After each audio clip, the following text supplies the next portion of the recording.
If coronavirus has done nothing else, it's made us all the more appreciative for what we have. And with that appreciation, you want to find a way to give back, to help. There's a ton going on in the world right now, COVID related or not, and there are lots of people and organizations and efforts that could use your help and support. So today we're talking about how you can give back and use the power of your wedding for good. Hi there, I'm Jamie Chang, your destination wedding planning guru and designer of joy at Mangome's Events, the creator of Passport to Joy, the step-by-step online wedding planning course for couples, and the founder of Let's I Do This, intimate and virtual weddings in the San Francisco Bay Area. And I share real and useful and honest wedding planning tips, tricks, and advice you can use to help make planning your wedding easier and more joyful so you can create a wedding you love. Because let's be honest, wedding planning isn't always very happy. In fact, it can be downright stressful and painful, and nobody wants that. So we're bringing the joy back to wedding planning. Are you ready? All right, so let's do this. So, there's a lot, right, going on in the world right now, both COVID related and not. And it's definitely made me all the more appreciative of everything that we do have.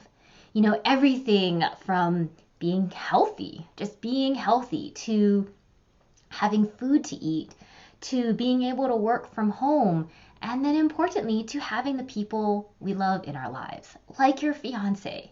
Someone who loves you and who loves you for exactly who you are.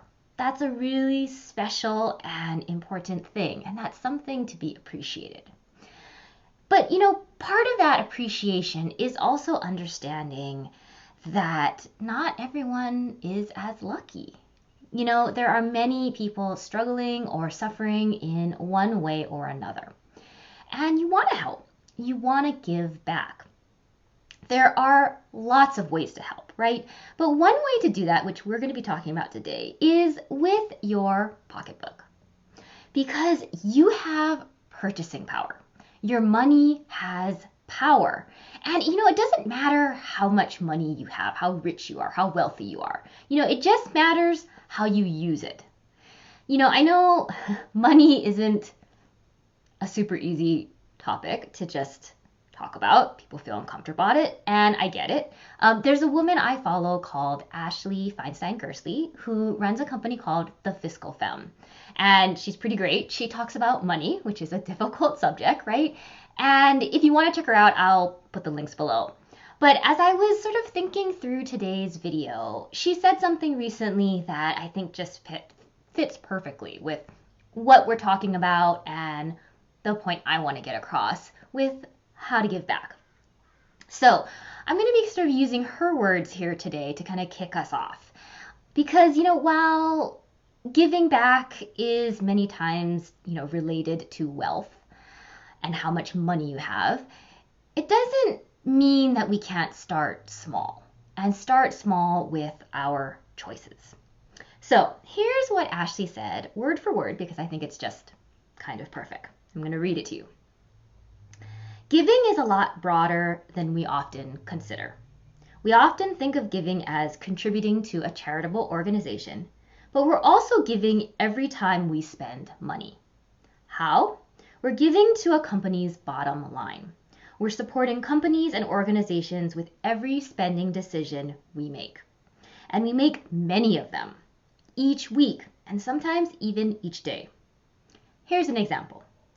Jay and I would like to purchase a weed whacker for our backyard. What are some common places to get such an item? Maybe Lowe's or Home Depot? In the past, we probably would have gone with the best deal. But if we commit to making an investment in our values with each purchase, it's time to dig a little deeper. Both companies have spoken up for racial justice. Lowe's has pledged $25 million in grants for minority-owned businesses reopening during COVID. The Home Depot co-founder donated millions to the Trump campaign. I bet you can guess where we're bringing our business. This is just one example of many opportunities to do a little bit of research and make each purchase with consumer advocacy in mind. If you don't have the means to give, consider each purchase an investment in a company's values. Okay, pretty great, right? And I think it really does sum up or at least kick off what we're trying to talk about here, because you want to give back. You want to help. And one way to do that is with your wedding. Because if you think about it, your wedding really supports potentially dozens of small businesses and in turn, those families. Everything from your venue to your caterer to your wedding planner to your sign maker. And that means there's a lot of power in your wedding. There's a lot of power in your wedding. And, a la Spider-Man, with power comes responsibility. Because you have the ability to do good with your wedding or not. You have the ability to spend your money and support businesses and causes with the same values you have or not. And perhaps maybe now more so than ever, it's really important to make thoughtful purchasing decisions, intentional purchasing decisions. Because, while we're talking about weddings here specifically, like in sort of Ashley's example, this extends beyond that. This extends, to your entire life, really. But we're focusing on weddings because that's what we do. And it's also a really good opportunity to just think about the money you're spending for your wedding and how you can spend it in a way that reflects who you are and what you care about. Now, we're going to talk a little bit more about that, but first I want to kind of go over three big issues, or just talk about three big issues that are really at the forefront of everyone's minds right now, because they also relate to your wedding. Okay, so first, let's talk about coronavirus, right? The thing that's affecting everyone. There are businesses, and I'm sure you've seen them, who have pivoted and done things to help others during this crisis, whether that's providing services or products or donating. And then there are others who have done nothing, or perhaps have put their employees at risk. It says something, right? It says something about a company's values, how they've treated this pandemic, and what they've done about it, or what they haven't. Okay, so let's talk about another thing, another big thing right now, right? And really every time, but in our minds right now is Black Lives Matter. Super important, right? And there are businesses who are speaking out against racism, who are supporting policy changes, who are donating portions of their business proceeds to organizations that do really important work. And then there are those who are not. Let's take another example. June is Pride Month. And similarly, there are businesses that support LGBTQ rights. And in this case, particularly for us, we're talking about weddings, right? We're talking about marriage. And then there are those that do not.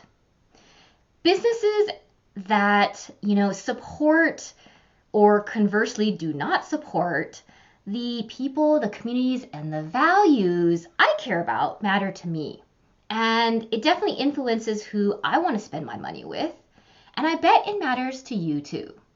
Now, those are just sort of three very current examples, right? But there are lots of other ones.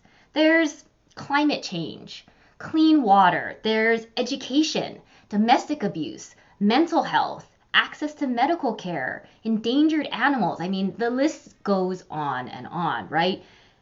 But the question you might be asking is, okay, so what's the point here?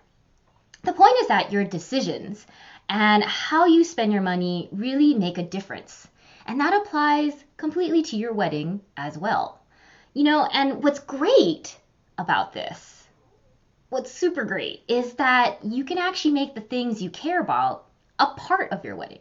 Those two things can be sort of combined, maybe isn't the right word, but they can be a part of what you're celebrating as well, and what you're trying to support and what you care about. Now, there are really two ways, or I find the two easiest ways to do this. There are obviously other ways as well. But let's talk about the two really big main ones. And the first is, spending your money and choosing vendors, working with vendors that have owners with the practices, the beliefs, and the services that are in line with your values and what you care about.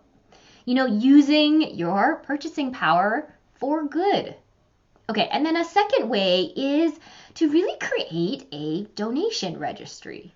Instead of getting gifts, blenders and plates and sheets and vacuum cleaners, you can have your guests donate to the causes and the organizations you care about.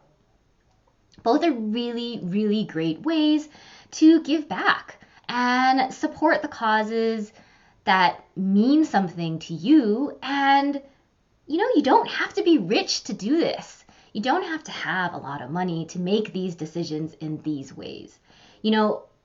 It's really just important to remember that your decisions and your wedding decisions really have power. You can use that power of your wedding for good and make decisions that really support the things you care about, the change you want to see in the world, and allow you to just give back in the way that you care about. Because, you have more influence than you realize. You really, really do. And you can do a lot and give a lot with even just your wedding. Okay? All right, I want to wrap today's video up with a question. And here's the question. How will you use the power of your wedding for good? Let me know in a comment below. And if you enjoyed today's video, please like it, give us some thumbs up. You can check out our other wedding planning videos for even more tips, and please hit subscribe so you can get access to all the new ones. And if you want help through the entire wedding planning process, please check out my online course, Passport to Joy. You can find all the links below. Because you deserve to enjoy your engagement, no matter what your budget is, and even in the middle of a pandemic. Thanks so much for being here, and I'll see you next time. Bye.